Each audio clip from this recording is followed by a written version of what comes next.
Hello, everyone, and welcome to our podcast. Today, we have a very special episode for all English learners out there. I'm your teacher, and with me today is Anna. Hello, Anna. Hello, teacher. I'm happy to be here. I hope this talk helps many students like me. I'm sure it will, Anna. Our topic today is super important. Stop thinking, start talking. Speak English with confidence.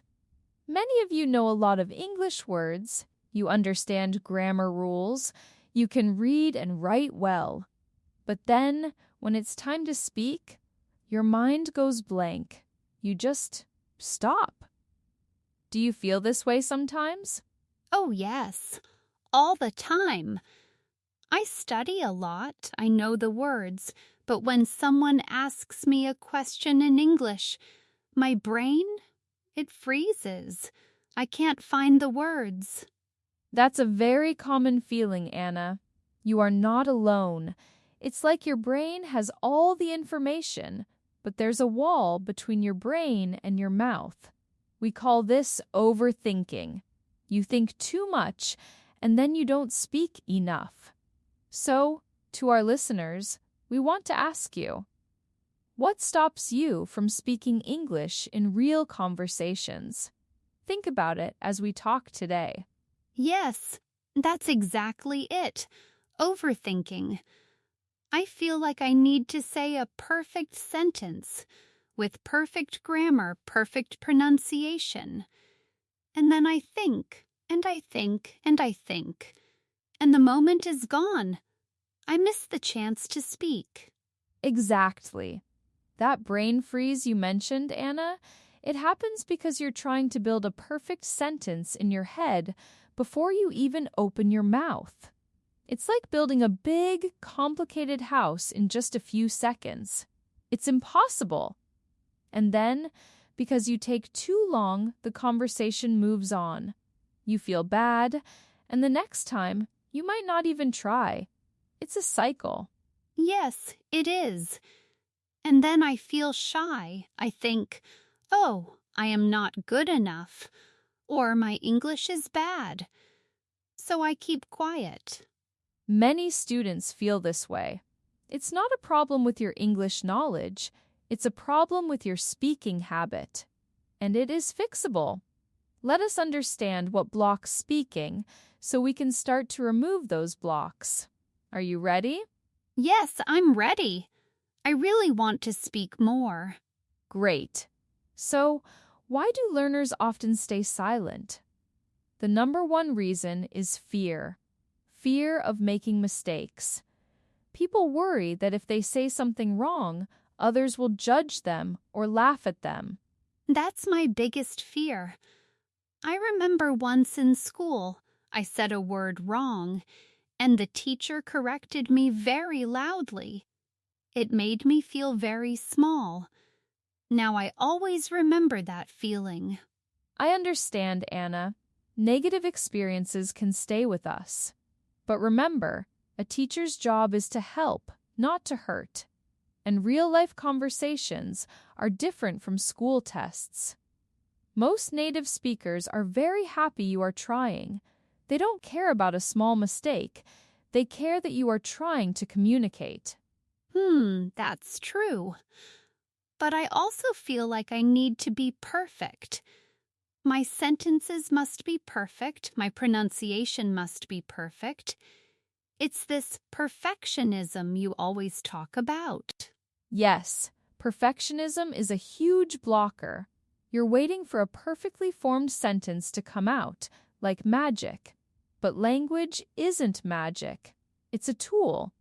Imagine trying to use a hammer, but you only use it if your hand position is absolutely perfect. Your swing is absolutely perfect. You'd never build anything, right? You just need to hit the nail. Speaking is the same.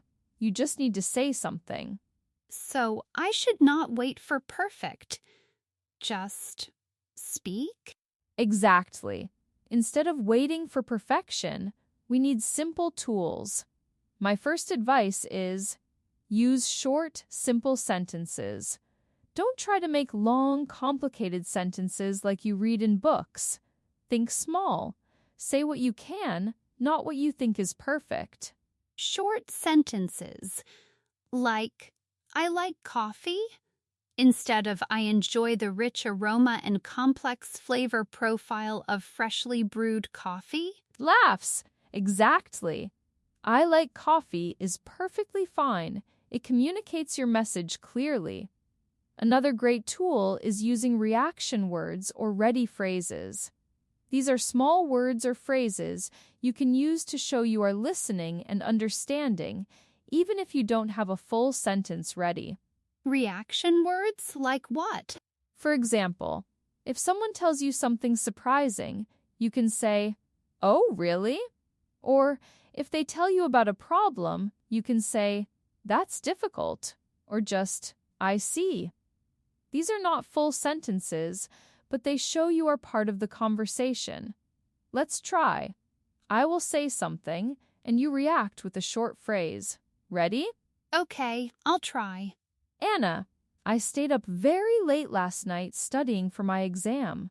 That's difficult. Good. And then, this morning, I woke up, and it was raining very heavily. Oh, really? Perfect. You see, you spoke instantly. You communicated. No long thinking. This is the goal. Communication over grammar. It feels much easier. I didn't think too much. Exactly. Now, let's talk about ready phrases. These are complete phrases or sentences that you can learn and use in many situations. They are like small building blocks for your conversations. For example, if you work in an office, you might need to say, "Can I help you?" or "I'll check on that." If you are a student, maybe, "I have a question," or "Could you explain that again?" So I learned these phrases, and then I just use them when I need them without thinking about each word. Yes, precisely. These phrases help you start talking right away. They reduce the mental effort. Think about phrases you use often in your native language in daily life, for shopping, for greeting friends, for ordering food. Find their English equivalents and practice them. That makes sense. It's like having tools ready in my toolbox. Yes.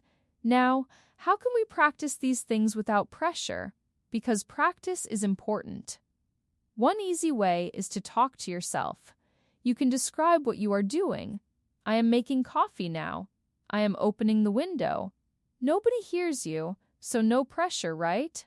That's a good idea. I do that sometimes in my head, but not out loud. Try it out loud. Another idea, send voice messages to a safe friend, someone who also learns English or someone who understands you are practicing. You can just say, "Hello, how are you? I am fine." Simple. No need for perfect grammar. Just practice speaking. Voice messages. That feels less scary than a real call. I can think a little before sending. Exactly. And a third simple method, speak in front of a mirror. Pretend you are talking to another person.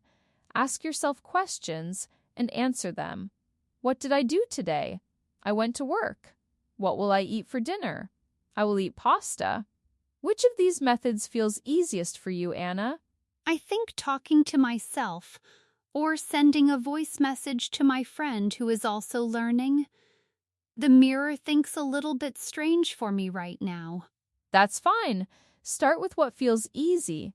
The goal is to get your mouth moving, to make speaking a habit, not a big, scary event. It's about changing your mindset. Instead of thinking, "My English is terrible," we need to shift that inner voice. What should we say instead? Instead of my English is terrible, maybe my English is getting better? Even better, my English is under construction, like a building that is not finished yet, but it's getting there, piece by piece. It's a process. Let's try a small repeat after me moment for all our listeners. Repeat after me, out loud, with confidence. Ready? Ready? I can speak. I can speak. Mistakes help me improve. Mistakes help me improve. My English is under construction. My English is under construction. Wonderful! That felt good, right? Yes, it did. It's like I am telling myself it's okay. Exactly. Now, let's quickly review some key words from today's episode. First, overthinking. This means thinking too much before you act or before you speak. It stops you from starting. Yes, that was me. Too much thinking. Then, mute. If you are mute, it means you are silent, you don't speak. Our goal is to not be mute in English. I was often mute. Next, perfectionism. This is the desire to do everything perfectly.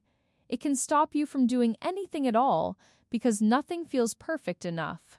My enemy. Then we talked about low-pressure practice. This means practicing in situations where you don't feel nervous or afraid of making mistakes, like talking to yourself. My voice messages. Right. We also learned about progress. Progress means getting better step by step, not perfectly from the beginning. Small steps. And our new mindset, under construction. Your English is still being built, and that's a good thing. I love that one. We also learned reaction words, like, "Oh, really?" or "I see." Simple words to keep the conversation flowing. Easy to use. And finally, ready phrases. These are complete sentences you can learn and use instantly in daily life, like, "Can I help you?" or "I have a question." My new tools. Exactly. So, for our closing challenge, it's very small. Today, right after this podcast, say one real sentence in English. It can be to yourself, to a friend, or even in a comment online. Just one sentence. Take action. I will do it. I will try to say, I enjoyed this podcast. Perfect. And for all our listeners, please share your thoughts. Go back to our audience question. What stops you from speaking English in real conversations? Tell us in the comments. We want to hear from you. Thank you, teacher. I feel much more confident now. You are very welcome, Anna. And to everyone listening, remember, stop thinking, start talking. Progress comes from action. We'll see you next time.